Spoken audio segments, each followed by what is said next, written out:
In this video, we're going to look at how you can describe the relationship between regular expressions and finite state machines. And we're going to look at how you can write a regular expression to recognise the same language as a given finite state machine and vice versa.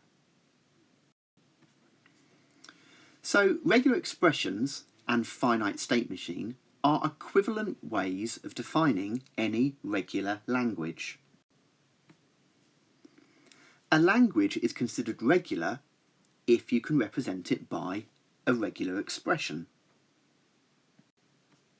Therefore, any regular language must by definition also be definable as a language that a finite state machine will accept.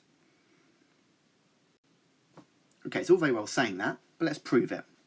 So here we have a nice simple regular expression, x, open bracket, yz, close bracket, star. Now, if you're not sure what this means, just pop back and look at the last video which covered this. But this basically means our regular expression will accept an x followed by 0 or more occurrences of yz. So this pattern, this regular expression, will accept the strings x, xyz, xyzyz, and so on and so forth.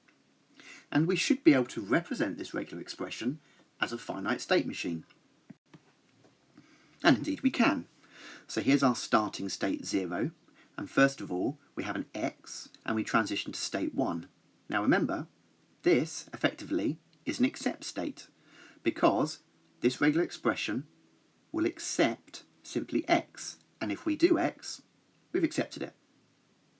However, we could therefore transition to state 2, adding a y. This is no longer an accept state because x, y is not valid.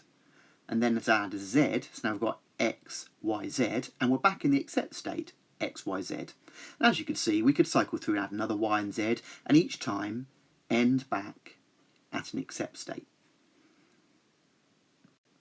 Let's look at a slightly more complicated example. This one was also used in the previous video. So this is a regular expression which says the string must start with a small d or a capital D, followed by the text OM, followed by either the text INO, INIC, or INITOR. Now this regular expression is designed to pass a string and make sure it accepts one of these or matches one of these 6 strings here. So we start off at 0 and we can either start with a small d or a capital D.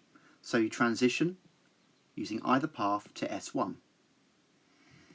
It then has to accept O and M, and once it does, it proceeds to state 2. And from here, it must receive one of these 3 strings, and when it does, it transitions into its final accept state here, state 3.